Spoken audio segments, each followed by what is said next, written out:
Hi guys, good morning. For today's video ay gagawa ko ng gazpacho. Gazpacho ang tawag nila dito guys. Healthy to. Ito yung mga ingredients natin. Tomate. Pero dapat pag gumawa kayo ganitong klaseng tomate para manamis-namis. Tapos kalibia, asin, at saka olive oil. Yung mga iba guys, iba-iba yung paggawa nila. Naglalagay sila ng konting pipino, konting bell pepper, tapos konting bawang. Pero sa akin, ayaw ko nang masyadong masabor guys. Kaya yan lang ang gagamitin ko. Oh. Tingnan ninyo. Masarap to. Matitikman to ni ba ng mamaya. At syempre, may blender tayo dito. Ganyan lang guys. Yung tomate, pwede nyo naman hindi hiwa-hiwain. Pero sa akin, mas maganda pag hiniwa. Ganyan.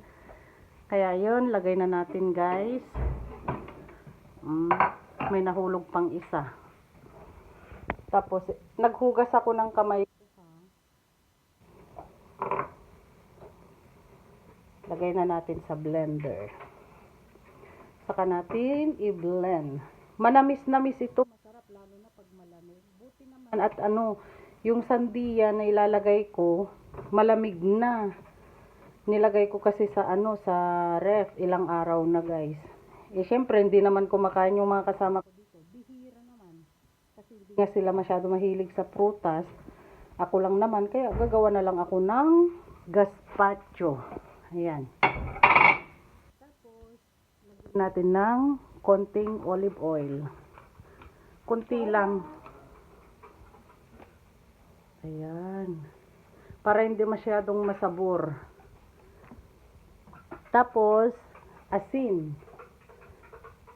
Di baling dagdagan mamaya guys yung asin para hindi siya maalat. Ganon. Kasi gusto ko yung manamis-namis para mas fresco, mas masarap. Ayan. Dagdagan na lang natin mamaya pag kulang pa. Saka natin i-blend.